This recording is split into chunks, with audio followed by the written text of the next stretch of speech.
el ver cómo te empiezas a llenar de odio, cómo empiezas a llenarte de un resentimiento. No quieres saber de la sociedad. No me toca, a mí no me gustaba saber nada de la sociedad. Como que era el niño apartado, el niño aislado. Camino sobre la vida, veo a mis hermanos, veo mi familia, veo la pobreza que en esos años embargaba. Y dentro de mí había algo. Yo quería un cambio, yo quería salir adelante. Yo no quería estudiar, yo lo que quería era trabajar, tenía la edad de 6, 7 años. O sea, yo pensaba ya que no, que la vida tenía que ser diferente.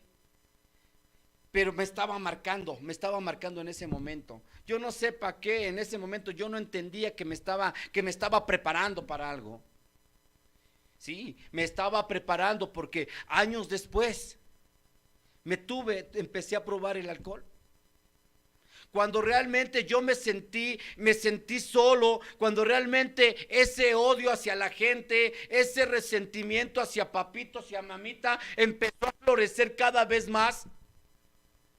Empezó. ¿A dónde tengo que ir? Y qué bonito se siente cuando te dicen, tómate una, no pasa nada. Y empezar a agarrar la primera copa, empinas y no te gusta, o sea, no nos gusta el sabor. O sea, el sabor es asqueroso, es feo, es amargo o quema, dependiendo lo que vayas a tomar. Sí. Imagínense yo mi primera copa, sí, mi primer jicarazo fue pulque. Algo, ¿no? O sea, y todo fue en unos 15 años. Llevaron una barrica de pulque y yo era el cantinero a la edad, chingado, tenía apenas 11 años, 10, 11 años. Pero empezar a probar y dije, bueno, sabe re feo, pero va la segunda probadita y va la tercera y no, ya terminé abrazado de la barrica de pulque. O sea, empecé a sentir esos estragos, pero cuando tú empiezas a sentir esa sustancia ajena, algo nuevo que empiezas a descubrir en tu cuerpo, empiezas a ver, empiezas a decir, qué bien se siente. Esos miedos, ese odio, todo lo que cargaba en esa niñez, todas esas emociones, todo empezaba a desaparecer. Posteriormente, seguí más adelante nuevamente con el alcohol. Empezar a probar el alcohol, empecé a probar la cerveza, empecé a probar distintas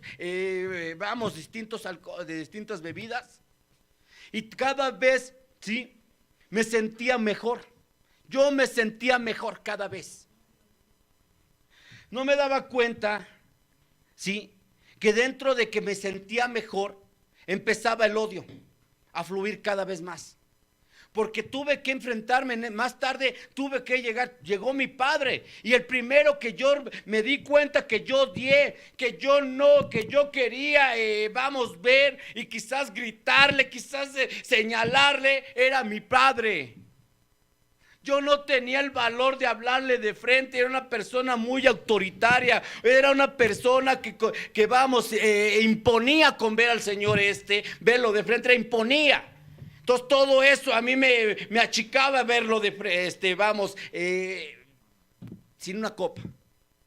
Pero cuando empecé a probar la copa, me empezó a salir lo valentón. O sea, empecé a sentir la valentía. 12, 13 años. Y empecé a retarlo con la mirada a mi padre. Lo veía de vez en cuando, pero siempre con esa mirada, como que usted me la debe, usted me la debe. Cuando empiezo más a meterme sobre el alcohol, empiezan a fluir todos aquellos odios. Yo recordaba que tenía yo en esos años, vivía en la casa de la abuela, vivíamos en casa de la abuela, y estaba el tío, el hermano de mi madre, ¿sí? Había una distancia bárbara de años, ¿no? Yo era un niño y él ya era un joven, ¿no? Y esa persona era muy agresiva. Era una persona que a mi madre me la tenía pero marcando el paso. Y que cada que él se emborrachaba y se ponía hasta atrás, era de sacar los muebles, era de ofender. Era algo, yo siendo un hijo de de una familia de seis hermanos, y yo era de los de en medio. O sea, yo era pequeño, era más chico que el mayor, pero vamos, entre el mayor había una distancia entre 5 años, o sea que si yo tenía 7 años, el otro tenía 12 años. O sea, éramos demasiados jóvenes para poder enfrentar un monstruo de esos, ¿sí? Cuando él gritaba, cuando él insultaba, cuando él nos agarraba y nos agarraba de sus esclavos, el odio cada vez estaba dentro de mí. Era un odio hacia él, un desquite que decía, algún día creceré, y al primero que me las va a pagar es este individuo. Lleno de miedo, yo veía cómo corría mi madre. Lleno de miedo, yo veía cómo golpeaba a mi madre. Y decía, y así quería que que el alma no se enfermara. Empecé a caminar, pero creciendo con eso, ¿sí? Creciendo con todo el odio de alrededor de cuando me ven ya alcoholizado, los vecinos, empieza el señalamiento. Nos empiezan a señalar, mira, eso seguro, era seguro que estos niños iban para borrachos, iban para rateros, iban para todo. O sea, todos los vecinos nos empezaron a señalar. Pues aún ese odio, ese veneno, todavía yo lo seguía tomando, todavía seguía creciendo dentro de mí. Y acrementando, y agarrando más fuerza con el alcohol. Empezar a caminar, empezar a sentir la soledad. ¿Y qué es lo que hace una persona? Pues siempre buscas una compañía. Lógico, estás muy joven, aún todavía no se sienten los estragos de lo que es el alcoholismo. O sea, tienes la fuerza para poder tomar hoy y levantarte por la mañana sin sentir nada. A mí no me hacen las crudas, porque todos decimos eso. A mí no me hacen las crudas. Como que yo me entablo, como que yo puedo tomar toda la noche y no pasa nada. Pensate, yo me sentía diferente. O sea, yo me sentía que yo era el único que podía aguantar mucho tomando. ¿Pero por qué? Porque la carrocería es nueva, porque el motor es nuevo. Tengo que caminar y encontrar, ¿sí?, a la noviecita.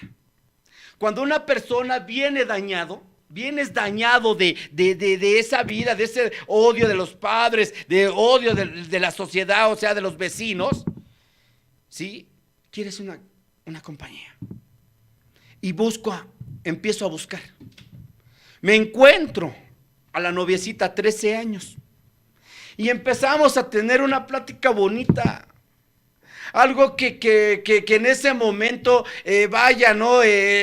Das todo, o sea, estás hablando sincero. Y nos hacemos novios y nos damos un beso apasionado. Sí, de esos besos a los 13 años donde agarras, chocas boca con boca y no te despegas, o sea, nomás así, los labios con labios. Esos son los besos apasionados. O sea, no sabes besar. El que besa es el alma y el alma besa muy bonito, ¿sí? Porque no hay malicia en ese momento. Y empieza. Al sentir sus abrazos, por primera vez de alguien que me abrazara, yo dije, de aquí soy. Yo no la voy a dejar nunca. Yo la voy a cuidar. O sea, empiezas a hacerte esas ideas, empiezas a fabricar unos castillos en el aire bonitos. Y empiezas a hostigarla. Sí, porque en ese tiempo decía, ¿no? En ese tiempo, ¿qué mujer a edad de los 13 años quiere tener relaciones? O sea, nadie. Porque para todos es un sueño. Pero uno viene dañado, ¿sí? Y empieza a insistir, hasta que la agarras, ¿sí? Por ahí le agarras en una debilidad y tómala. Empezar a tener esa vida sexual Pues ¿a qué te lleva? A ser papá a muy temprana edad. Llegas 17 años y ya cargando, y te tienes que casar, ¿sí? Ahora, sí, ¿por qué? Porque dices tú, no, yo no voy a hacer lo de mi padre, porque no quieres hacer eso. Y dices, no, vamos a casarnos, a hacer vida. Y en ese momento empieza a despegarse, cuando empiezas a sentir esa responsabilidad de lo que es un matrimonio. Es cierto, dice, te puedes casar por todo menos por amor. Era una necesidad nada más de sentir a alguien. Es de decir, yo tengo un matrimonio siendo un niño. Decía en otra ocasión, yo no sabía que me estaba brincando una etapa de mi vida muy importante. De ser niño pasas a ser señor. Y con todo lo que cargaba en la mente de esa niñez que vienes arrastrando, carajo, empiezo a sentir, ¿sí?, el miedo hacia la vida. Yo tuve mucho miedo hacia la vida. Me daba miedo pedir trabajo. Me daba miedo el decir, la responsabilidad que ya adquiría el matrimonio. Y decía, ¿cómo le hago? Y me voy y me refugio. Me refugio con toda la sabiduría, con los amigos de la esquina. Y mi alcoholismo empezó más. O sea, ¿por qué? Por mi cobardía. Por mis malas decisiones, mi alcoholismo empezó a florecer. Sí, llegó el grado, el momento de la casa, cuando llega, es una tristeza lo que se vive en la casa de un alcohólico. Cada vez tu cuerpo te va pidiendo más y más y más. Yo no sabía que esto era una enfermedad. Yo no sabía que yo iba enfermando paso a paso, día con día, iba yo enfermando del alcoholismo. Yo no sabía que cuando el alcohólico va enfermando, enfermas a la familia. Empiezas a enfermar a todo lo que está a tu alrededor. Varias veces llegaba la madre, mi madre me decía, ya Hugo, deja de tomar, mira cómo andas. Mira a tu hija cómo la traes, a tu esposa cómo la traes. Nada más y ya. Es la última vez que voy a tomar, pero déjenme ser feliz. O sea, decía algo, la perversa enfermedad, la perversa quiere decir algo que te estás disfrutando y que estás dañando, pero lo estás disfrutando. Sabes que no está bien. Sabes que en ese momento te sientes tan poderoso, a pesar que te encuentras en la basura, pero te sientes importante. Me sentía poderoso. Decía, ¿a qué huele la casa de un alcohólico? Y se huele a miedo, huele a pobreza, huele a tristeza, huele a ignorancia, porque era la ignorancia que yo cargaba. Ver a la esposa soportar a un alcohólico, en verdad, mujeres que soportan a un alcohólico, no se les puede aplaudir, en verdad. Están locas igual que uno.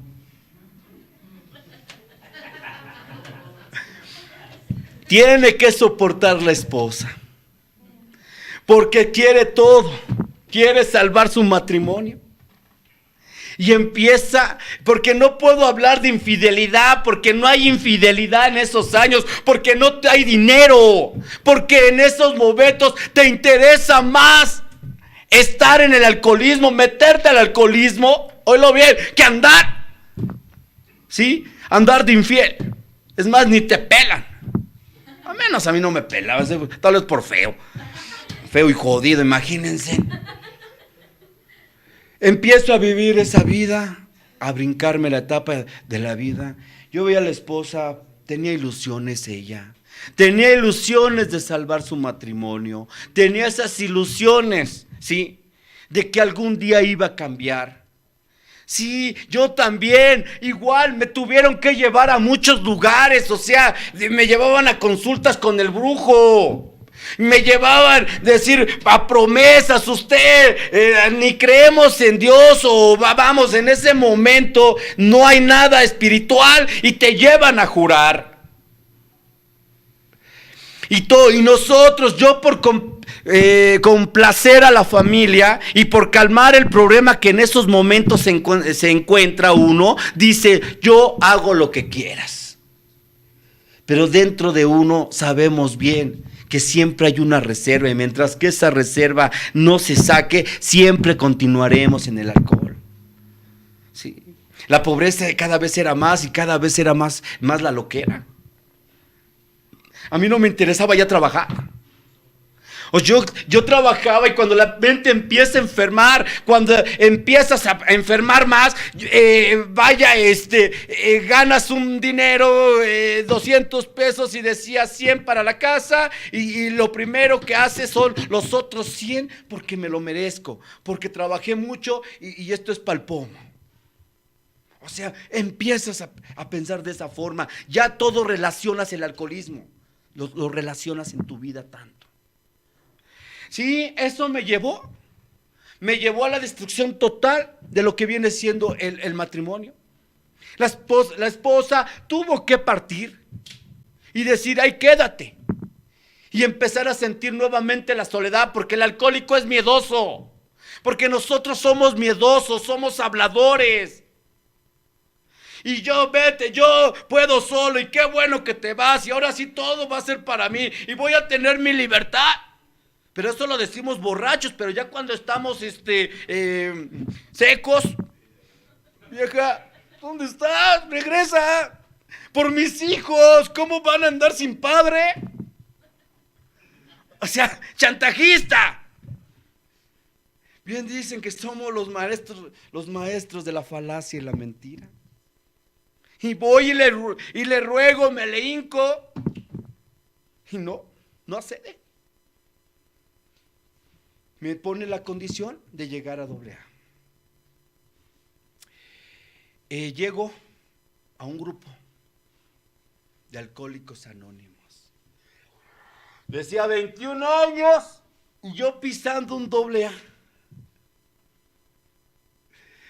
Cuando llego a ese lugar, empiezo a ver todo, o sea, empiezo a ver el trabajo. Me dan la bienvenida y párate y aplaude y aplaudía. O sea, yo no sabía que en ese momento, ¿sí? ¿Qué paso estaba yo dando en ese lugar? ¿Qué era el cambio que me requería para yo pertenecer a ese lugar? No lo sabía. Yo nada más quería dejar de tomar. Bueno, simplemente por el matrimonio, por recuperar. Pero realmente no había, dentro de mí siempre había esa reserva de que un ratito nada más, como que dice lo que decimos, descansamos el hígado y me aliviano y me voy. Sí, así era mi mente. Logré que la mujer regresara. Estuve un poco más de días y les dije, gracias, ya me dieron la perla. Solo por hoy no me de llevar esa copa. Llegar con la esposa, no, es que ¿sabes qué? Hablan re feo, son bien groseros. No, eso no es para mí. Es más, ya hay pura gente grande. Yo todavía no, como que yo todavía puedo solo. O sea, yo empiezo a comprar esa. O sea, de que yo sí podía navegar en este lugar solo. A pesar que escuchaba toda la terapia que se escucha en un AA. Nadie ha podido llevársela solo. Siempre necesitamos esa ayuda. No, todo eso se me borraba. Y empecé a faltar a mis juntas. De que hoy sí voy, mañana no voy. Sin saber, ¿sí? Lo que me esperaba. Porque las recaídas son peores. Empecé a sentir esa recaída nuevamente porque al poco tiempo me vi otra vez con la botella en la mano y empezar a sentir. Agarrado del poste en la calle nuevamente, la familia otra vez con esa preocupación. Les había durado el gusto muy pocos, un par de meses. Y nuevamente, ya convencido, tengo que llegar nuevamente a un AA. Nuevamente llego y es donde se me dice, ya ponte a trabajar. Ya debes de empezar a trabajar dentro de lo que es una agrupación. Padrino, pero aquí solamente el servicio te va a sacar adelante. Y empezar a decir, ¿sabes? Está bien. ¿Qué servicio? El que sea, Hugo, el que sea, agarra un servicio. Es lo único que te puede sostener a ti. Está bien. Se me empezó a borrarle de mi mente esa idea de que yo era joven para pertenecer en un AA. En esos años no había jóvenes. No había jóvenes. De plano necesitabas haber tocado, decir, entrar muy a fondo, tocar la puerta y salirte. ¿Qué quiere decir tocar el fondo de sufrimiento para poderse quedar en este lugar? No se podía vivir, no podíamos entenderlo. Y digo, tengo que vivirla. Tener que agarrar un servicio en mi grupo y empezar a escuchar la terapia. Decía, yo vine por alcoholismo y empiezan a sacarme los 7 defectos. Ahora resulta que soy lujurioso. Ahora resulta que soy orgulloso. Ahora resulta que tengo la gula y estoy re flaco.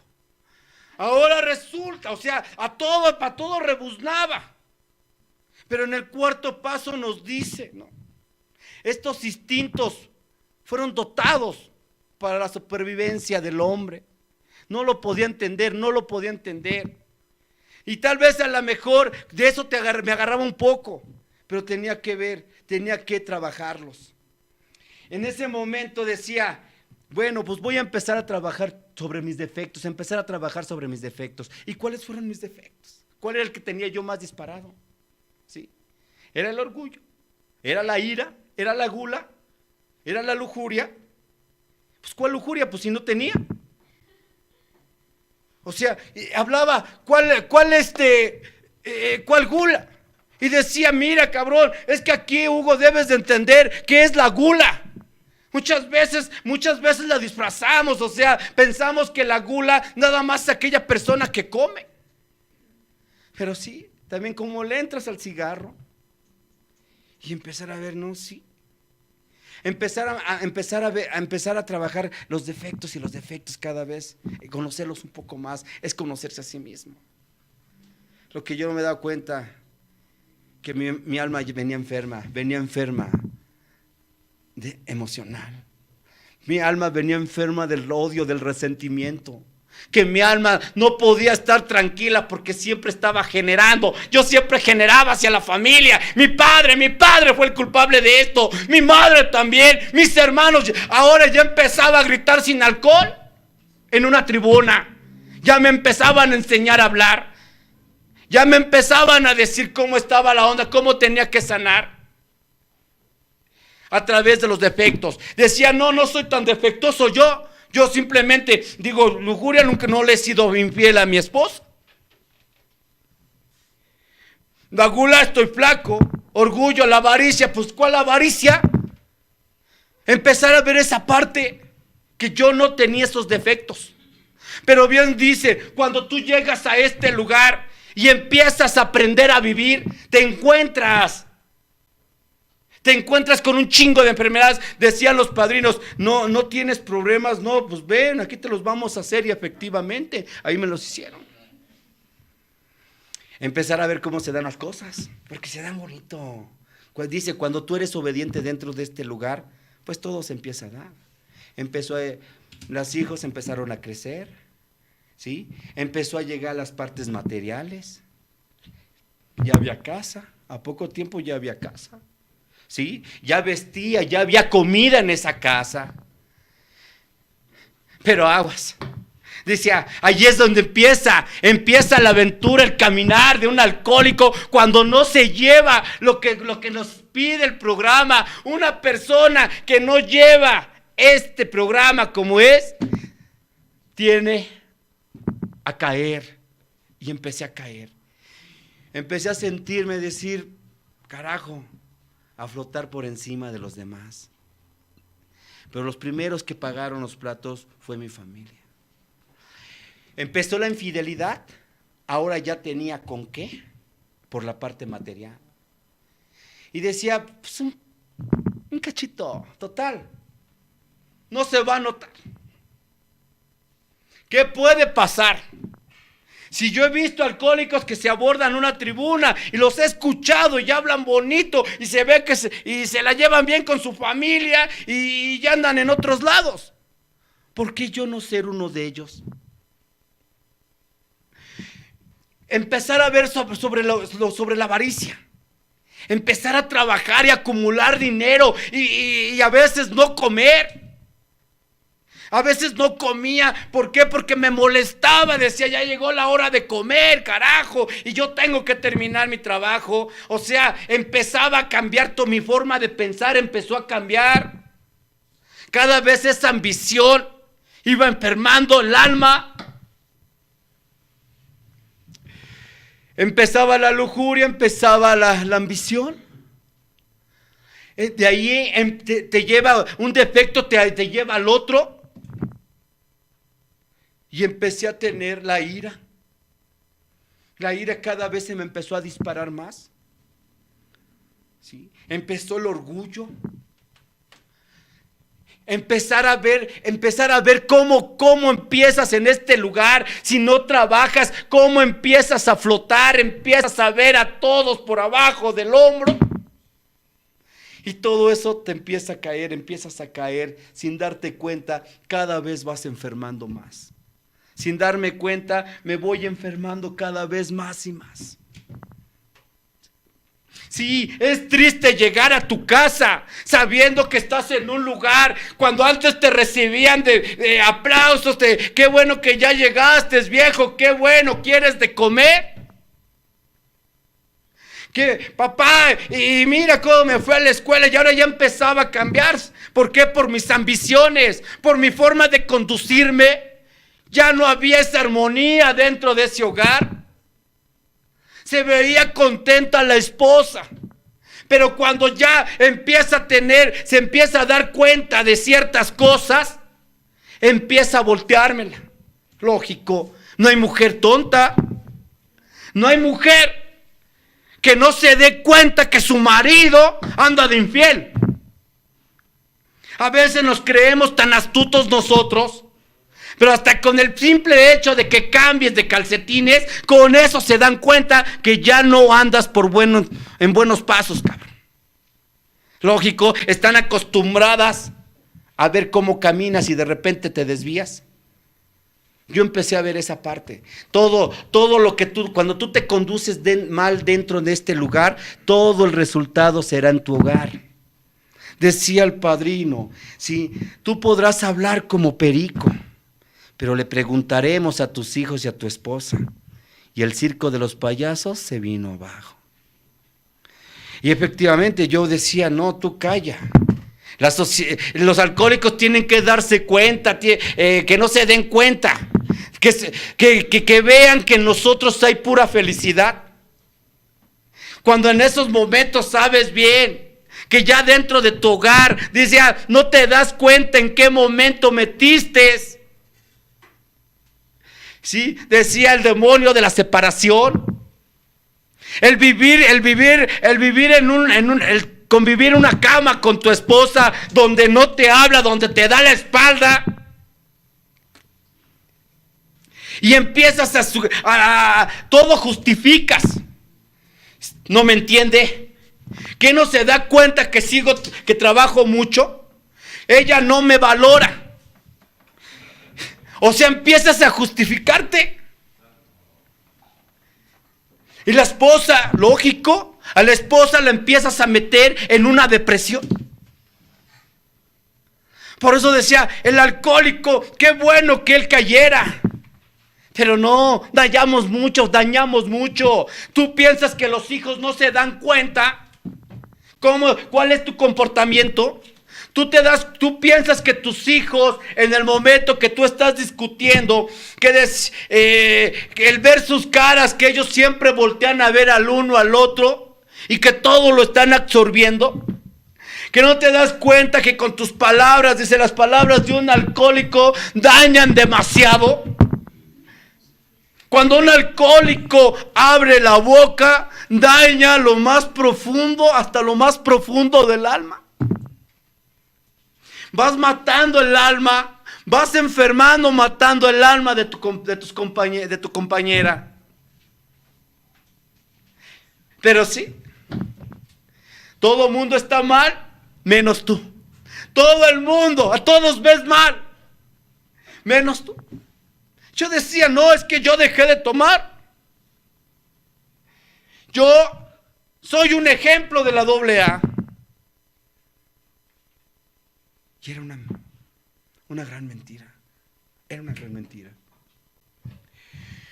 Posteriormente, todo eso me lleva a cometer, cada vez meterme más profundo, por lógico, el poder, empiezo a tener ese poder y cada vez empiezo a alejarme más, a enfermar más el alma. Sí. Empezar a sentir cuando tú ya no sientes ese amor por nada. Yo decía, sí, caminé demasiado. Yo caminé demasiado en busca del tesoro, en busca del pesebre chingao. Atropellé a quien estaba en mi camino. Decía por ahí, dice uno de los pasos, que no nos interesa. Quien se nos atraviese, pasamos por encima de ellos por conseguir nuestro objetivo. Y así fue. Cuando llegaba a la tribuna del grupo decía que era todo ejemplo, que todo mi matrimonio estaba bien. Los padrinos de viejo decían, ajá. Decía, un individuo, dice, ya platicando, tiempo después decía el padrino, mira Hugo, un individuo que nunca ha tenido y llega a tener, loco se quiere volver. Ah, chinga, ¿cómo que cómo llegaste? Y ahora, ¿cómo estás? ¿Y dices que te la llevas bien con tu familia? Dice, yo siempre te observé, Hugo, y veía que eras un chismoso, que eras un falso dentro de una tribuna, arriba en una tribuna. Y decía, sí, o sea, decía, no, padrino, es que pues, están bien las cosas, no, ábrete, no, callado. Empezamos a volvernos mudo, porque el alma empieza a morir, empieza cada vez, ¿sí?, a cerrar. Sí, recordaba aquella situación, ¿por qué te casaste a una edad? ¿Te brincaste una etapa de tu vida? Y todo esto hubo consecuencia. Por eso cuando llegas a la edad de los 30 años, empiezas a pensar como joven. ¿Quieres darte la vida? Y así fue, me di la vida. Decía, yo, esa perversa, sí, yo sabía que estaba dañando a mi familia, yo sabía que estaba enfermando a mi familia, yo sabía que a mi esposa la estaba humillando, yo sabía que a mi esposa la estaba matando. Y lejos de frenar, yo estaba disfrutando la perversa, yo estaba disfrutando la maldad. Yo sabía que ese acercamiento con mis hijos cada vez iba perdiendo más, pero que no había ese arrepentimiento, porque quería seguir disfrutando, que decía, yo me lo merezco. ¿Por qué? Porque soy joven, porque nunca lo tuve, yo hoy lo tengo. Sin darme cuenta que cada vez iba alejándose más mi familia de mí. Cuando empiezas a vivir esa vida enmascarada dentro del AA, no te llenan los compartimientos, ya no te llena estar en una agrupación. Y cuando se está hablando de infidelidad, dices, cállate, güey, a mí no me va a pasar. Yo sí puedo sostener a mi familia, a mi esposa, a mis hijos y al amante y la amante del amante. Yo sí puedo. Yo sí lo acepto. O sea, entra un autoengaño en uno. O sea, piensas que sí puedes. Y ahí empieza a seguir. Tú sigues experimentando. Dice que el hombre inteligente entiende a través de las experiencias compartidas. Y el hombre tonto entiende ¿sí? Con las experiencias vividas. ¿Y cuál eras? Tenía que yo vivir esas experiencias. A ver, ¿hacia dónde voy? Empezar a sentir cómo empiezo a enfermar cada vez más. ¿Cómo empiezo a enfermar? ¿Sí? La avaricia me ganó. Yo cambié por la avaricia, yo cambié mi salud.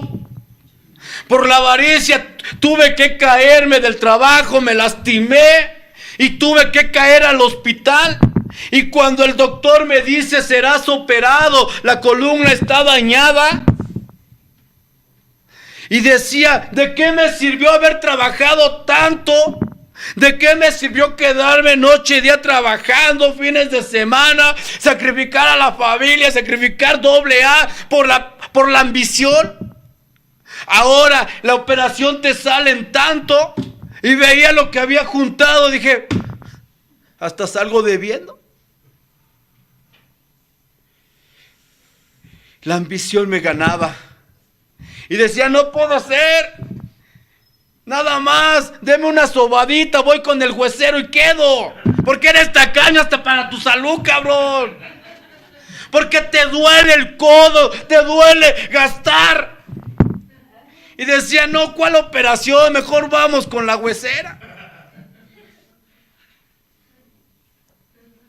Empiezas a pensar eso.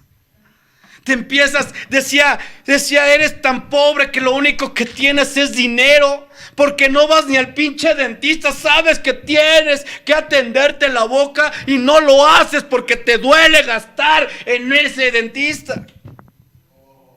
Yo recuerdo que la esposa embarazada decía, mira, el doctor de aquí me cobra 100 pesos la consulta y el de acá me cobra 500. No, pues vamos al de 100. Y al de 100 llegaba, la dejaban esperando 4 horas y nada más llegaba, le decían, tomes esto y órale, vamos a volar de aquí. Y ahí están los 100. Y el de a 500 no, mucha atención. A ver, ¿qué síntomas tiene? ¿Dónde dio la patadita? Mire aquí, ¿por qué la mirada así? Se siente cansada. O sea, era la calidad ahí en ese momento, pero te duele el pinche codo sabiendo que es para tu familia y sobre todo lo que trae dentro esa mujer. O sea, era un ambicioso. Dolía el codo. Decía mi madre, oye Hugo, ¿me das dinero para mis medicinas o voy a ir a tal lado? Me dolía darle a mi madre.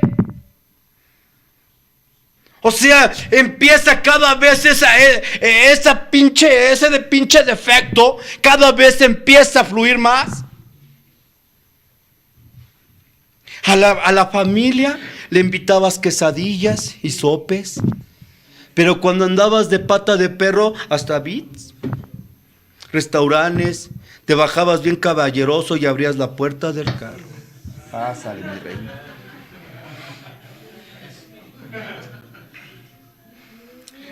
Llegabas con regalos. Palacio del Hierro. Chingón, te traje un detalle. Y a la esposa, una bolsa negra, Palacio del Fierro.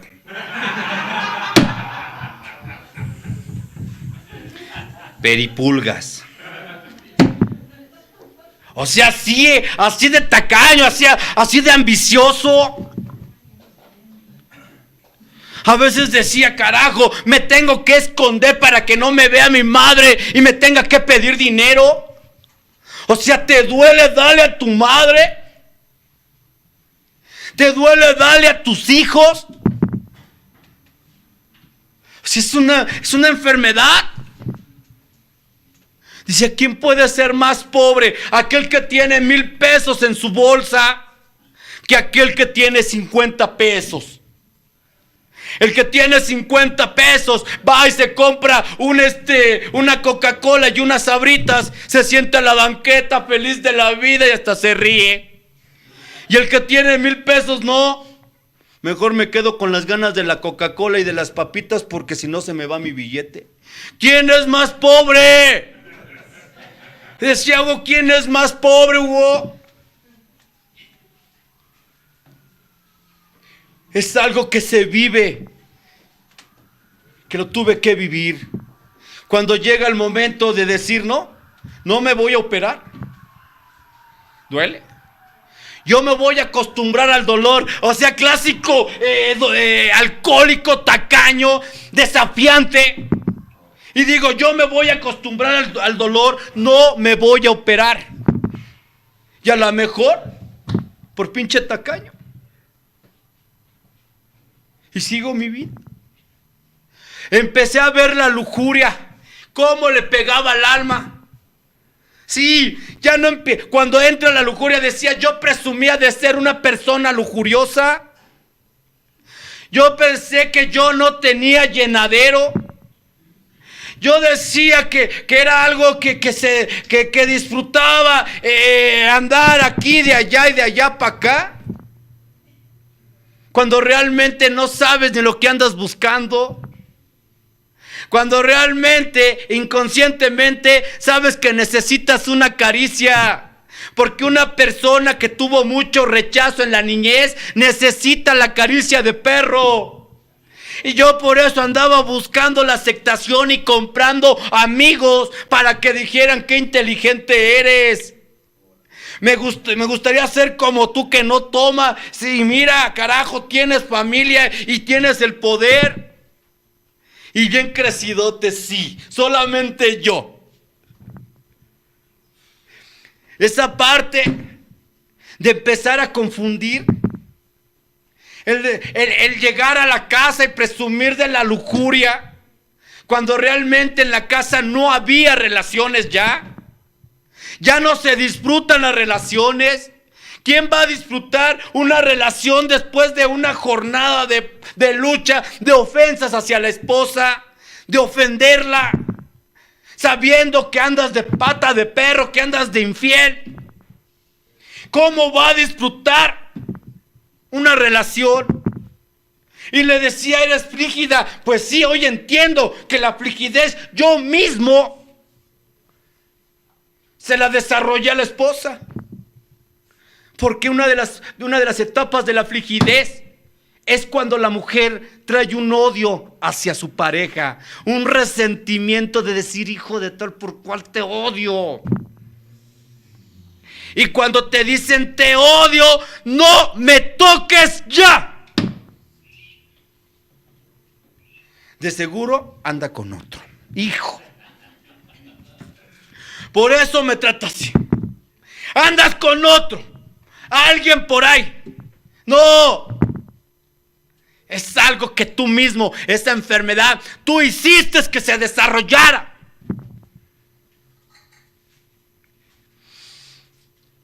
Hijo, vamos a jugar. Y que tu hijo te diga, no, porque tengo que ir a otro lado. O sea, de repente escuchaste por ahí una terapia que te meneó, que tienes que cuidar a tus hijos y te sale el amor paternal, el amor de la responsabilidad, y quieres ir con el hijo sabiendo que tu hijo lo has abandonado por mucho tiempo. Y de repente él tiene ya su plan de trabajo, su plan de juegos, y quieres írselos a estropear. Dicen, ya no entras en sus juegos, no entras en sus planes, padre. Tener que vivirla. Todos están mal. Que llegara con los hermanos, con mis hermanos, vaya, no los cristianos, mis hermanos. Y el vivir, el tener ese poder, o sea, eres una persona manipuladora. Yo le decía a mi madre, haz esto, y si no hacían de comer lo que yo quería, ya era para que tuviera mi jetota. Y todos los hermanos, mira, yo creo que decían, este güey para que no esté chingando, hazle lo que está pidiendo y vamos a vivir la armonía. Porque eres el que parte, o sea, porque yo era el que partía ahí. ¿Sí? El desánimo, el que desanimaba. O sea, te vuelves odioso. Pero sigues diciendo, todos están mal, menos yo. ¿Sí? Todos están mal, menos yo. Cuando se habla de la ira, empezaba a ver una persona, decía que yo era una persona de carácter y es mentira. Una persona de carácter no grita, una persona de carácter siempre da soluciones, mas no da problemas. Y yo daba más problemas que soluciones. Sí, llegaba al trabajo y empezaba a gritar, siempre con mi carota. Subirme al carro y ir en el carro, tú, y hazte un lado, y pásale, hijo de tal, y empezar a aventar la mano para atrás cada rato. Y empezar a decir, todos son una bola de tontos. Y Dios, ¿por qué haces este mundo así de inútiles? O sea, una soberbia que empiezas a agarrar, pero no te das cuenta que estás enfermo. No te das cuenta que ya no hay reacción en ti. Y sabes, lo sigues disfrutando porque es la perversa. Sigues disfrutando el mal. Sigues disfrutando ofender. Sigues disfrutando lo que estás haciendo. Aunque te mueras.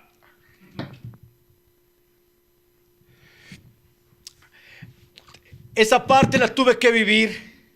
Cómo se desprendieron, cómo esos defectos de carácter empezaron cada vez a subir más. Y cuando los defectos empiezan a subir más, el orgullo, la ira, la avaricia, la gula, la pereza, ¿sí? Cuando los 7 pecados empiezan a subir, ¿sí? Empiezan a dispararse, el alma se empieza a achicar, achicar, achicar, achicar. Es triste no tener sentimientos. Es triste no saber llorar. ¿Cuántos años llevas y no has derramado una lágrima? Siempre te tomas un papel del cual no te corresponde. Sí, yo entendía, murió uno de mis hermanos. Y sabes, yo a todo mundo calmaba. A todo mundo le decía, debemos de ser fuertes y aceptación y échale para adelante. Así lo quiso el Creador y échenle ganas y tú no llores y fortaleza y esto y el otro y así, y así, y así, y así. Cuando mis hermanos eran los sanos y yo era el enfermo. Porque ellos sí podían llorar, porque ellos sí podían disfrutar de esas lágrimas, que ellos sí podían disfrutar que ese sentimiento saliera. Y tú, alcohólico, no, porque te vuelves piedra, te vuelves sin sentimientos. ¿Cuál aceptación? Pero no te das cuenta que estás enfermo. Piensas que es el alcoholismo. Y sabes que esto es de males más profundos, dice la literatura. Es como el barco que está en alta mar. Saben, ya sin brújula, saben que están perdidos. Pero eso no es lo peligroso. Lo más peligroso es que están perdidos y piensan que están bien, que van por el camino correcto. O sea, yo estaba así en el grupo, estaba como un barco en alta mar. Sí, todo el mundo se daba cuenta que el perdido era yo. Y yo decía que yo era el que estaba bien. Yo era el que decía que todo el mundo estaba mal, menos yo. En seguir mi caminar. Cuando ya me doy cuenta después de tiempo, ¿sí?, de todo el problema que yo traía. ¿Te das cuenta? ¿Te das cuenta por qué? Porque sientes que ya no te llena nada. Ya ves tu matrimonio destruido, ¿sí? Volteas a ver hacia los que se llaman tus amigos, ya no los tienes. Ya lo único que te quedan son los AA, y eso algunos, porque unos sí también no eres muy bienvenido. Yo decía, ¿qué hago? ¿Qué hago? ¿Hacia dónde voy? Yo eché a perder, sí, por no trabajar el programa. Rara vez hemos visto un individuo fracasar cuando se ha llevado concienzudamente este programa, pero yo no lo llevé. Lo mío fue pura apariencia. Lo mío era algo, sí, que lo tenía muy guardado, todas mis enfermedades, cómo maté mi alma, cómo cada vez la iba encogiendo más.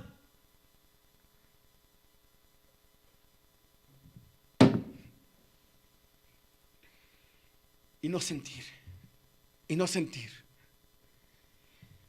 Decía, ya viví mis procesos en la niñez. Decía, ¿por qué no te abriste? Porque realmente la sanación del alma viene siendo cuando tú hablas. Y yo me metí a la cabeza, que yo venía aquí por alcoholismo. Y que decías, entiendo las frases del alcoholismo. Yo sé que soy una persona enferma. Yo sé que soy una persona que necesito la terapia. Que eso es lo único que me puede sacar adelante. Pero se me olvidaba los principios. Se me olvidaba que tenía que trabajar con mis defectos. Y eso fue lo que yo dañé a mi familia. Y llegar a la cirugía más chingona que existe aquí. Bendito los grupos del cuarto y quinto paso. Eso es lo que a nosotros, los AA, los grupos tradicionales, es lo que nos salvan, los que nos han salvado la vida a muchos. Porque aquí ustedes sí agarran y destazan y llórale, güey, a ver qué tienes adentro. Aquí nada de que un pinche mejoral y llórale. No. Ustedes son tajantes. Ustedes sirven el alma. Ustedes sí operan el alma. Y ya cuando empieza el pinche machetazo y paz y me abren la pinche cabeza, mira cuánta pinche calabaza encontramos en esta cabeza. Y aún así, salir y decir, qué bonito me cae. Tendré que empezar a cuidar. Me daba cuenta de todo lo que yo había cargado durante tantos años, cómo no trabajé, cómo yo dañé, cómo cada vez mi alma se fue perdiendo. ¿De qué me servía haber dejado de tomar si traía la borrachera seca? Diario andaba pedo. Yo eso era lo que presumía, es que sabes, yo llevo tantos años y nunca me he llevado la copa a la boca, desde que yo llegué a este lugar. Sí, eso era nada más la copa, pero realmente mi vida, cómo la vivía, una pinche borrachera seca, porque yo actuaba como si fuera un borracho. Decían, mejor te hubieras ido a beber, hubieras tenido un pretexto, pero tú sí estás más loco.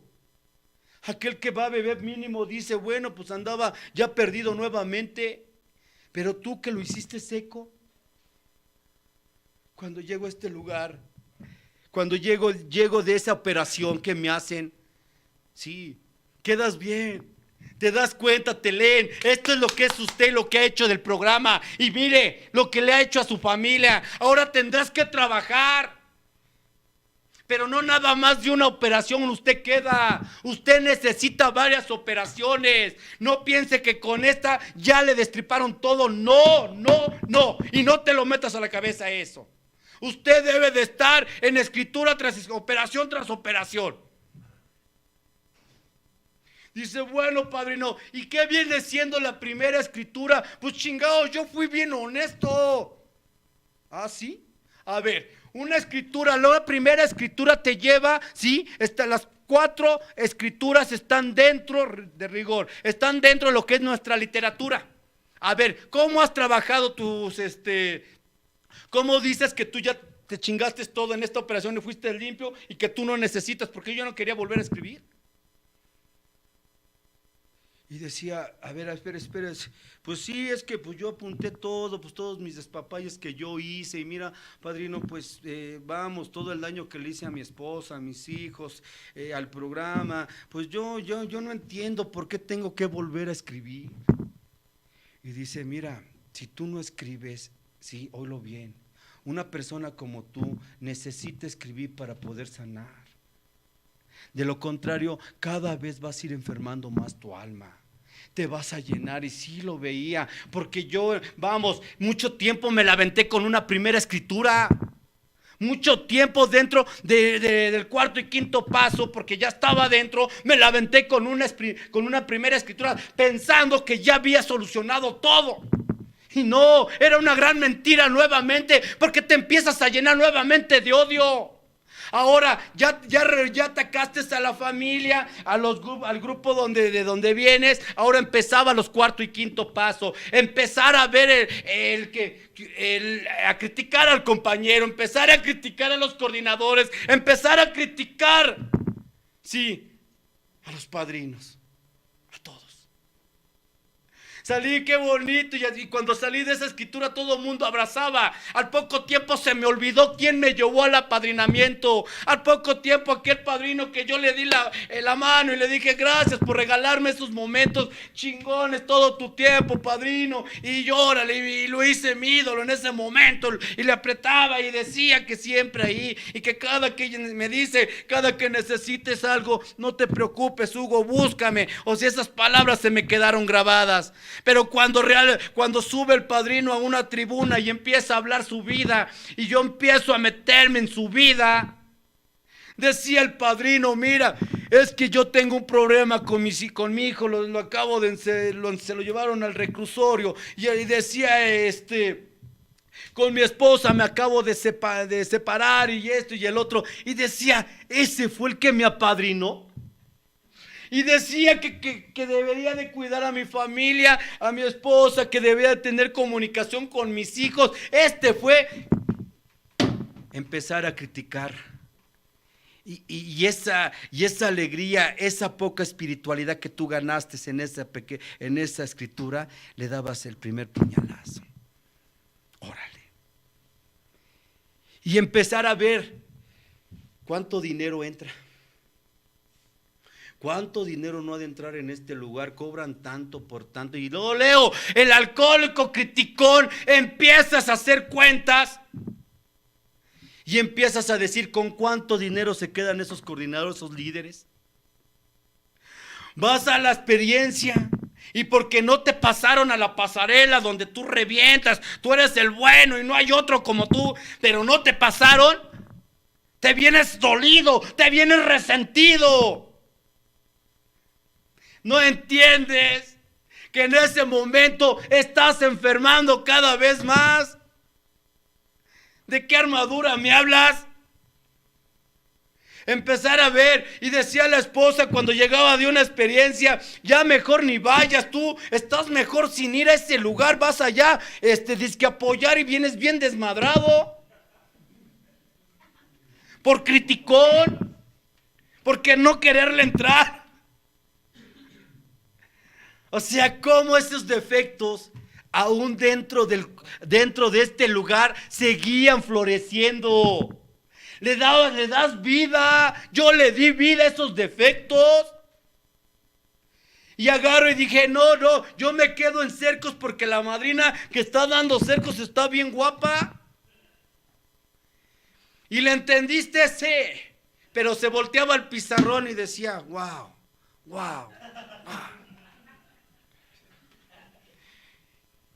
¿Le entendiste? Sí, ya sé cómo cercar, ya sé que debo de poner mis manos así.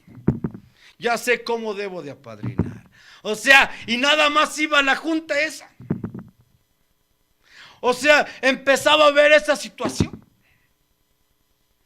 Cuando eres cómplice de que ves que están haciendo cosas, sí, vamos, tus amigos dentro del cuarto y quinto paso están haciendo cosas. Y te quedas callado. No dices nada. Pero cuando te hace enojar ese que hizo esas cosas, empiezas a buscar.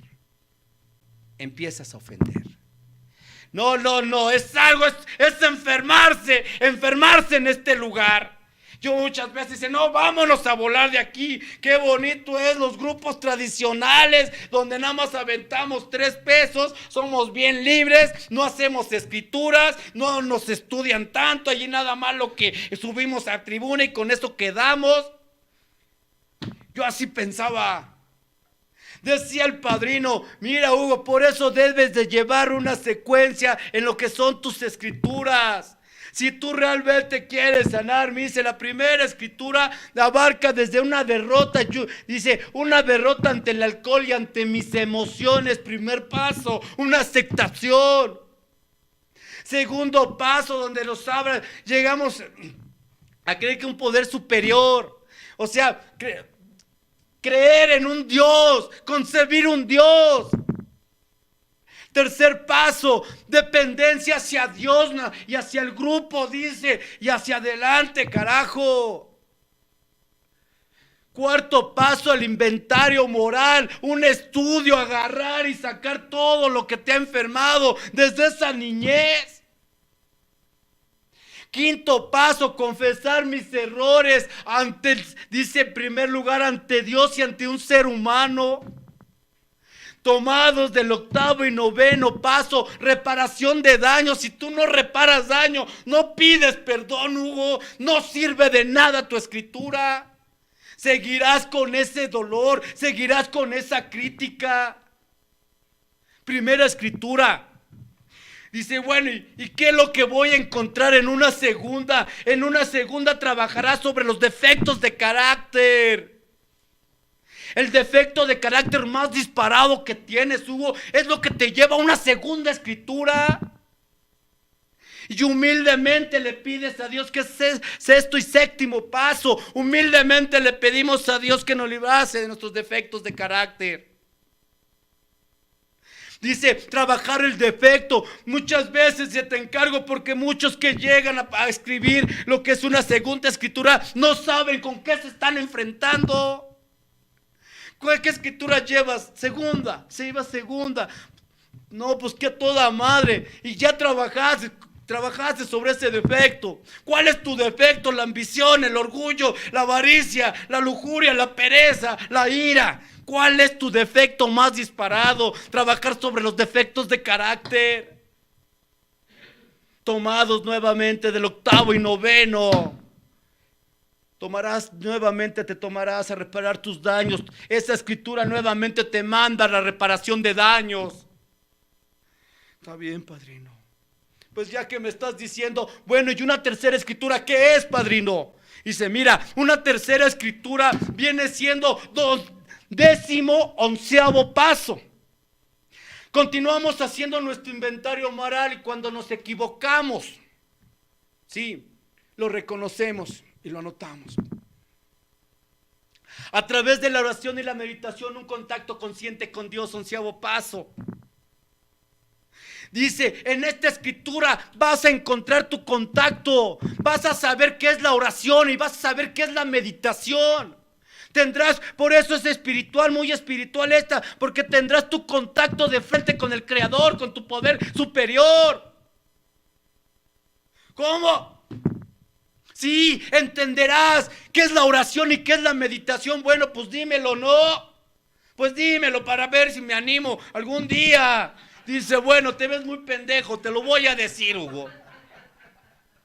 Y empezar a decir, mira, la oración es cuando tú llegas y te hincas y le dices al Creador, Señor, sabes, hoy tuve un mal día, ofendí, hice y deshice, Señor. Tengo estas dudas, Señor, por favor, échame la mano y haz como tú quieras. El lenguaje que tú utilices, Hugo, te va a entender el Señor, el Creador, el poder superior. Bueno, está bien, eso es lo que tú le llamas oración. Bueno, es la oración. Está bien, Padre. ¿Y la meditación? Ah, qué bonito te siente cuando, Señor, me he portado mal y, ¿sabes? Échame la mano, gracias, hasta mañana. Dice el Señor, espérate. Tú ya hablaste, güey, ahora me toca hablar a mí. Y es cuando agarra y debes de tener un momento donde debes de frenar. Ya hablaste tú, ahora cierre los ojos y quédese callado y escuche cómo le habla el Señor. Esa es la meditación, esa es la meditación. Oración, hablas tú, meditación, respuesta. Ahora... dice sí. Esa es tercera escritura. Te encontrarás con ese ser de frente y las confesiones será Él. todos tus errores. Si tú mientes, tú sabrás a dónde puedes llegar. Tercera escritura, nuevamente reparación de daños, porque tú eres una persona orgullosa y por eso te mandan nuevamente a la reparación de daños. Octavo y noveno paso. Está bien. Bueno, y la cuarta escritura. Mira, ¿has leído el paso 12? Pues sí, el encabezado. Sí. Dice que habiendo tenido un despertar espiritual, llevamos el mensaje así y así y así a aquella persona que está sufriendo aún. Dice, habiendo tenido un despertar espiritual.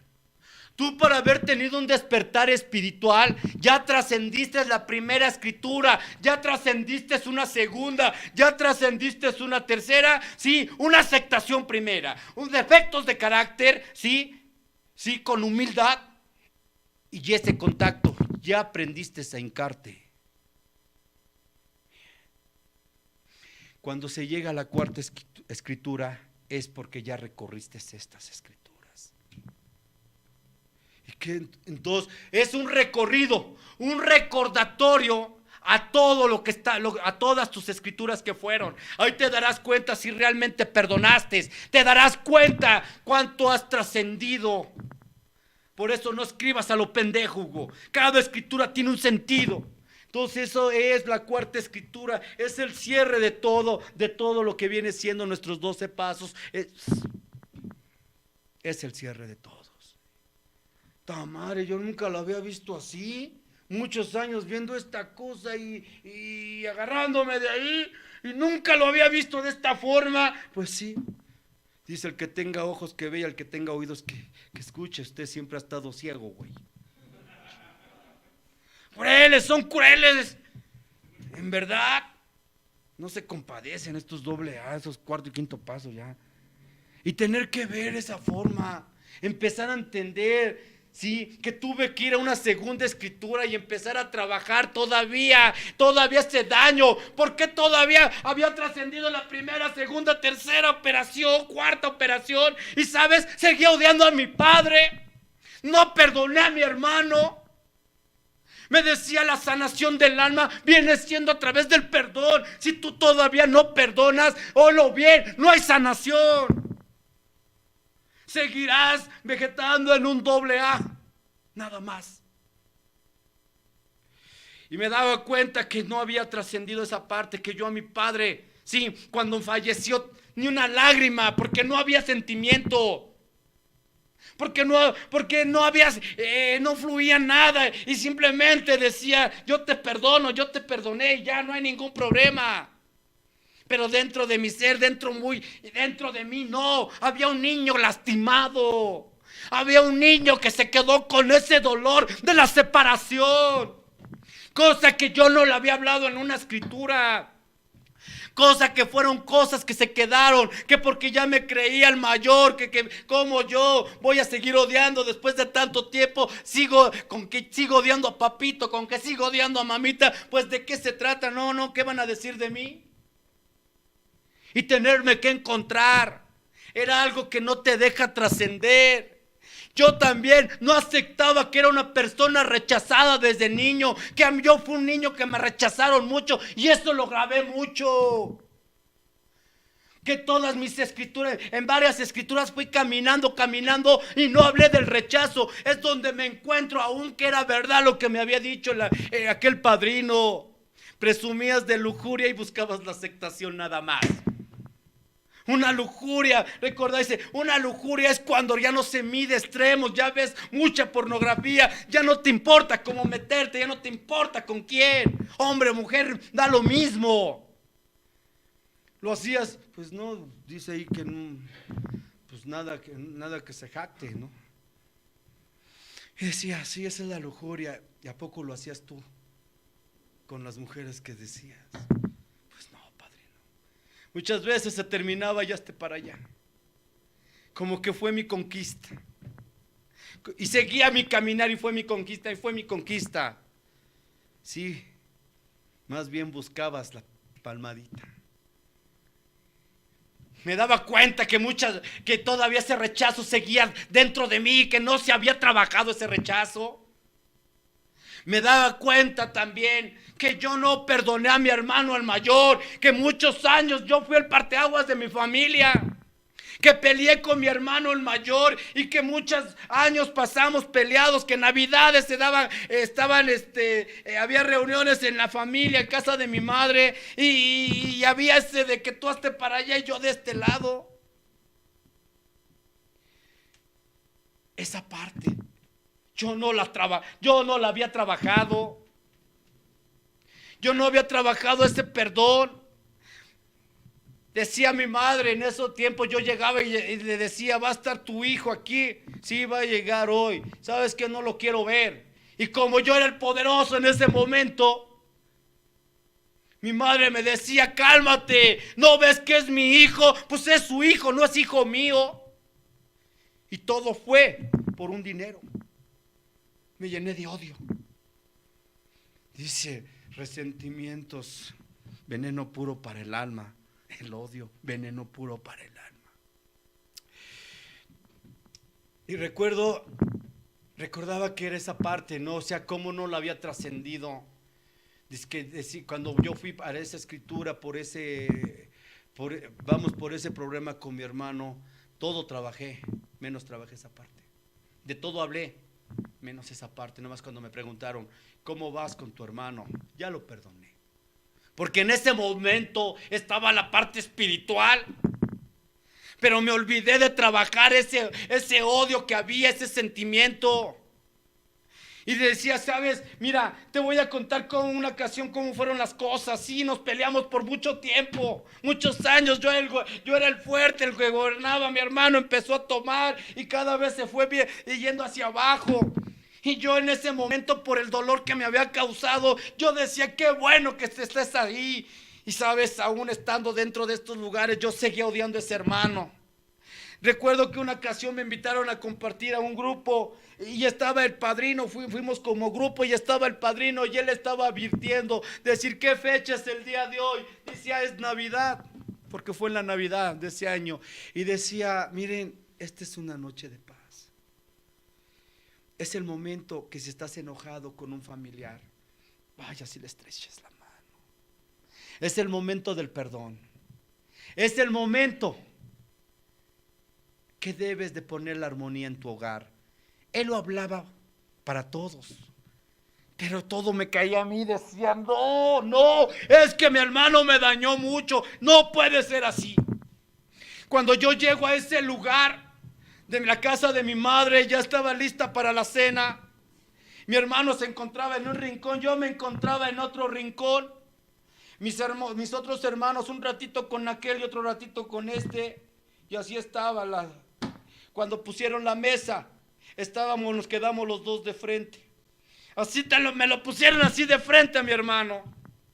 Y estaba yo haciendo así, yo volteaba, me le quedaba viendo y mi mirada hacia abajo y estaba yo en una pinche lucha interna.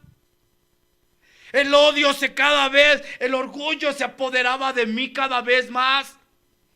Y decía, le doy la mano, no le doy la mano. Y llevamos tantos años y no, y sí. Y total que no sé en qué momento como que me cegué y estiré la mano y le apreté la mano a mi hermano porque él me dio también la mano. Y él no era rencoroso, el rencoroso era yo. Y agarro y le estrecho la mano y le doy un fuerte abrazo. Y le digo a mi hermano, perdóname hermano, perdóname. Se me olvidó que tú me enseñaste a trabajar por ser el mayor. Se me olvidó que cuando mi padre en aquella ocasión que me estaba golpeando, tú dijiste, no, a él no le pegue, que es un niño. Y agarraste y me pusiste atrás de ti. Yo me escondí detrás de ti, hermano, cuando te abracé las rodillas, las nalgas que me quedaban al tamaño. Tú decías a mi padre, pégueme a mí, pero a él no le pegue. Muchas veces todo eso se me olvidó. Se me olvidó que cuando yo me rompí la pata en aquella niñez, que tenía 7 años, venía mi madre cargándome de ahí de Joco para el eje 8 en ese año, y no podían, y tú me cargabas en tus brazos. Tenías tan solo 12 años, hermano, y tú me cargabas y un ratito mamá y un ratito tú. Todo eso se me olvidó, hermano, que tú interrumpiste tus estudios por ponerte a trabajar para que ayudaras y aportaras a la casa, para que nosotros los más chicos pudiéramos comer de ahí, hermano. Y este pinche orgullo, el veneno, este pinche resentimiento, todo eso lo que hizo presencia dentro de este monstruo. Se me olvidó, hermano, todo eso por unos pesos. Nos abrazamos, mi familia lloró, todos lloraron y todos llenos de felicidad. Y yo ya contento, porque cuando se pide el perdón de corazón, el alma descansa. El alma respira, suspira. 24 de diciembre, 7 de enero, mi hermano enferma y tiene que llegar al hospital y voy a verlo. Y me dice su esposa: no te preocupes, todo está bien, nada más fue un ataque que le dio, pero me dicen los doctores que no hay ningún problema. Sí, está bien. Entonces al ratito paso. 9 de la noche, mi hermano no salía, me habla mi hija al celular y me dice: padre, a tu hermano le acaba de dar un paro cardíaco. No chingues. Voy para allá. Perisur, estaba en Perisur para Iztapalapa. Y le meto pata. Y padre, vuelve a sonar: padre, a tu hermano le acaba de dar el segundo paro. Bien. Va a aguantar. Y sigo metiéndole la pata. Padre, vuelve a sonar el celular, que tu hermano acaba de morir. Pararme a la orilla, en esa soledad, en ese carro, subir los vidrios y empezar a gritar: no. Todos se pueden morir, no se puede morir mi hermano. Decía: no. Pero nuevamente sale el pinche valentón. Después de una catarsis que yo me hice y me apadriné, me limpié las pinches lágrimas y dije: mi familia me necesita. Y debo de ser el fuerte, porque ahorita que llegue, tengo que consolar a todos. Y llego, el alma destrozada, y a mi madre me la tienen en un carro, en una camionetita, en la parte de atrás con la puerta abierta fuera del hospital, toda la familia reunida ya, porque todos estaban ellos cerca. Mi madre me dice, en ese momento pues entra en su catarsis, en su shock, y entre su shock y su catarsis que tiene que vivir mi madre, no se dio cuenta todo lo que ella decía. Y en ese momento llega el Hugo, el alcohólico, y madre, le quiero dar un abrazo, y ella estaba arrancándose los cabellos gritando: no, Hugo, no corras a tu hermano, ¿no ves que él es mi hijo también? Diciéndome: ya perdónalo, Hugo. O sea, ella no se daba cuenta el momento que estábamos viviendo. Ella recordaba cómo yo ofendí a su hijo, cómo yo acabé a su hijo. ¿Y sabes cómo se siente el AA cuando no se perdona? ¿Sabes por qué en ese momento no entendía? Me volví loco. Pero nuevamente, cómase sus lágrimas. Se lo dijeron los AA: aprenda a perdonar. Empiece una nueva vida, y tú no quisiste perdonar el pasado, seguiste viviendo el pasado. Seguiste diciendo que la vida era injusta contigo, que esas personas habían abusado. Y mira nada más, escuchar a tu madre en su show, en su dolor por perder a su hijo, y sobre todo era el mayor. Dicen: todos duelen. Pero yo no sé, algo tiene que ver el primero. Tal vez un poquitito, porque no es mucho. Y gritando, Hugo, no corras a tu hermano. Algo que dolió al alma. Pero más había dolido el haber odiado tantos años.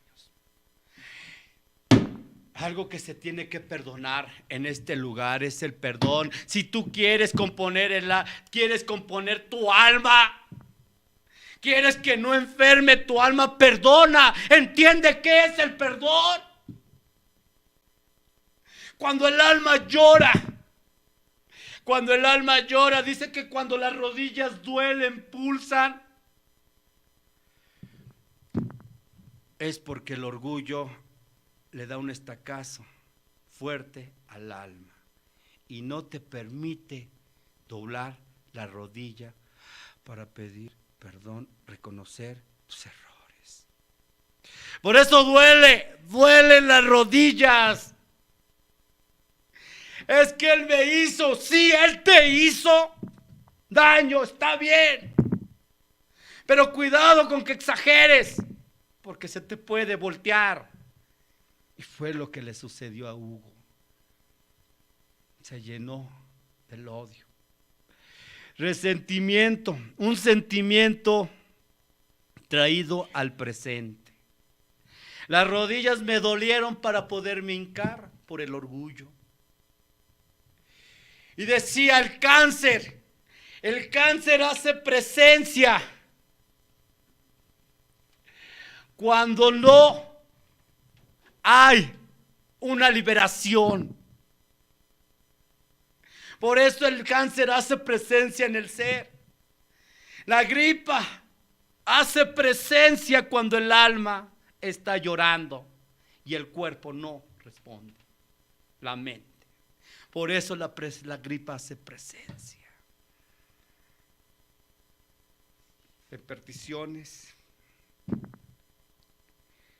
Decir, estar expuesto es por todas las emociones guardarlas. La diabetes. La diabetes es cuando tu alma, cuando a ti excedes tu cuerpo, sientes la soledad, abusas de tu cuerpo en trabajo, te vuelves adicto al trabajo, a la cosa laboral y te olvidas de tu cuerpo. Por eso hace presencia. Endulzas todo, pero no endulzas la vida. Vives en el pasado, vives en el futuro y te olvidas de lo más hermoso que es el presente.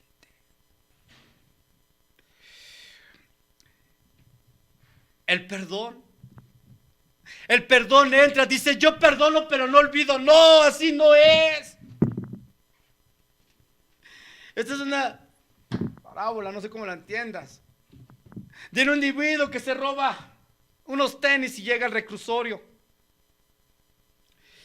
Después de 5 años, le dice el juez, mira, la sociedad hoy, en esta fecha, quedas en libertad. La sociedad te ha perdonado. Aquí está tu boleta de libertad. Y dice, no, a mí no me puedes decir que la mentada sociedad me perdonó. Porque si me hubiera perdonado, no me hubiera chingado los 5 años aquí. Yo le pagué mi falta. Se la pagué a la sociedad. Deme mi boleta y me voy. Pues efectivamente, el perdón tenía que llegar antes, no después. Para que se entienda, es como aquel que invitas a tu casa y le muestras el plato favorito que te dejó tu mamá de herencia y X.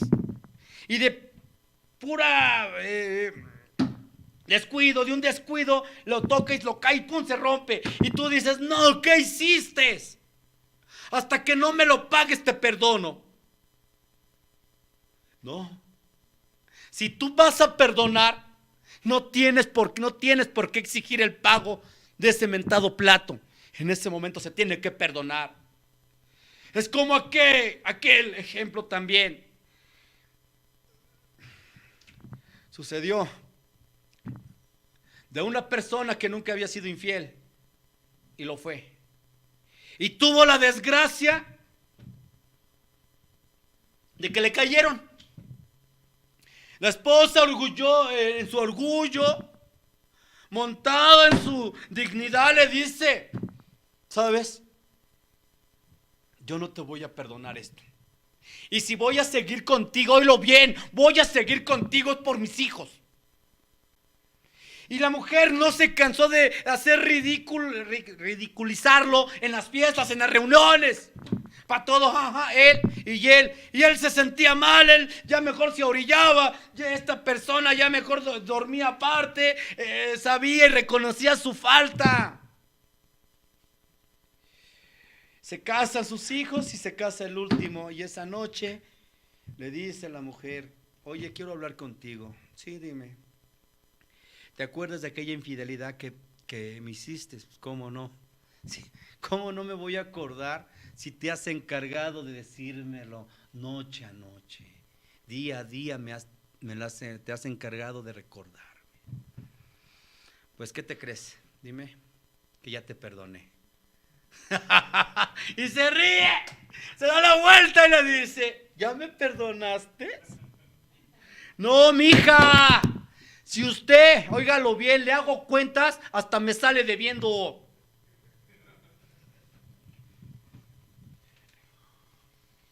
El perdón llega al momento. Por eso las escrituras no son nada más porque se les ocurrieron a los dobles hacerlas así. No, todos llevan un mensaje. La sanación del alma viene siendo la oración. ¿Cómo puedes sanar tu alma después de que haya caído tan cruel, tan bajo? Es ayudando al prójimo. Ahora sanar el alma, ayuda al prójimo. Ya no robes, ya no envidies, ya no critiques a tus compañeros de trabajo, no critiques a tus compañeros de grupo. Si alguien por ahí lo ves que anda haciendo cosas indebidas, mejor bendícelo. No hagas de esto, no señales, porque aquella persona que señala en este caminar, tarde o temprano terminarás haciendo lo peor en este lugar. Y te acordarás cómo señalaste. No enfermes tu alma. Reconocer, sí, hasta dónde te ha llevado esta enfermedad. Si realmente estás viviendo una situación difícil en tu matrimonio, en tu hogar con tus hijos, acércate a ellos. O sea, el perdón siempre por delante. Dios, tu poder superior se manifestará y te pondrá las palabras que debes de utilizar. No vivas vidas ajenas. No vivas la vida de tus hijos, porque el vivir la vida de los hijos acaban con uno. Dicen egoísta y personal: para estar bien la familia tengo que estar bien yo. No digas: hoy por ser aniversario tengo que venir a este lugar. No, tu obligación es es cuidar este gran grupo, esta gran legión. Es tu obligación. Dios te ha elegido entre miles y miles para que tú fueras parte de este hermoso grupo. Leal a tu grupo. Siempre leal, siempre póngase la camiseta de su grupo y cuídelo con aquellos lobos que llegan. Porque recuerda que esto es tu sanación, que esto es tu salvación. Porque así es como yo le he encontrado después de este caminar tan disturbio, tan chueco dentro de este caminar, el cómo enfermé. Hoy me toca trabajar, hoy me toca advertir mis experiencias. Hoy te puedo decir que con la esposa podemos darnos la mano y así, y antes había ese coraje, había ese odio hacia esa persona de aquí para allá y de allá para acá. Pero eso es gracias a la agrupación. Decía, ama y cuida tu grupo. Yo de antemano, padrinos, de antemano les agradezco que me hayan invitado. Yo no sé si era lo que querían escuchar, pero es lo que hoy de todo corazón te regalo. Te lo regalo de todo corazón. Si estás enojado con algún familiar, perdona. Esa de perder a un hermano, no sabes, se siente un dolor tan grande. Puede ser papá, puede ser mamá, puede ser quienes sea. Siempre dar esa mano. No te enfermes, porque no nada más esas palabras que dicen veneno puro para el alma, se dicen por decirlas en la hacienda. No, es veneno puro para el alma, resentimiento. La magia del perdón. Perdona. Muchísimas gracias y muchas felicidades y me puse bien. Gracias, mis padrinos, muchísimas gracias. Gracias, mis padrinos.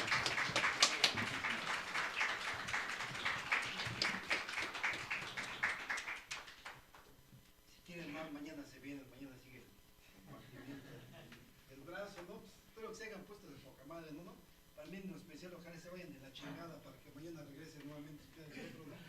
La neta, porque además se ponen bien y ya no regresan, cabrones, ya van y van 15 días, un mes o cuántos fue, 2 meses, creo. Y después regresan, cabrones, ¿no? No, compas, es que muchas de las veces decían, bueno, ¿no? Trabajar sobre el perdón también está en la familia, ¿no? Decía una vez, escuché algo bien hermoso del padrino Raimundo Sausa, ¿no? Muchas de las veces hay que dejar de buscar el reflector para estar con la familia, ¿no? Para poder disfrutar de lo que Alcohólicos Anónimos te ha enseñado, el poder darlo el día de hoy en tu casa, ¿no? Comprendes, pero parece que va a haber va a pasar una personita aquí a la tribuna. Bueno, Daniel.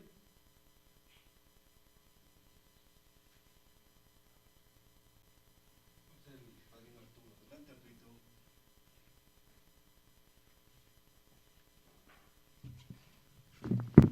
Buenas noches, compañeros. Mi nombre es Arturo y soy alcohólico. Y pues de antemano agradecerle, padrino Hugo, de parte de mis compañeros de un día más de vida, pues venir a hacer la unidad y parte de lo que siempre, de alguna manera, la otra ocasión que estuvo también me llevo mucho. Hoy también. Algo que se me olvida es parte de este orgullo, esa soberbia que me cargo, ¿no? Y el servir, sí. Pues de antemano gracias y este presente para usted.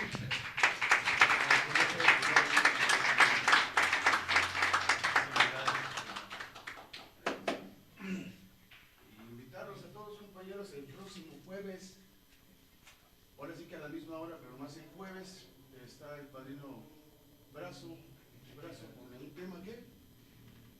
¿Qué tema viene? Mi video de la base del servicio. Sí, para que puedan venir a asistir. Sí, hacen los compartimientos para este aniversario, séptimo aniversario, esta fiesta espiritual. Compañeros, pues es todo, gracias. Y luego vamos a ver. Bueno, compañeros, vamos a la séptima tradición, dice, cuando mantenemos nuestras propias contribuciones.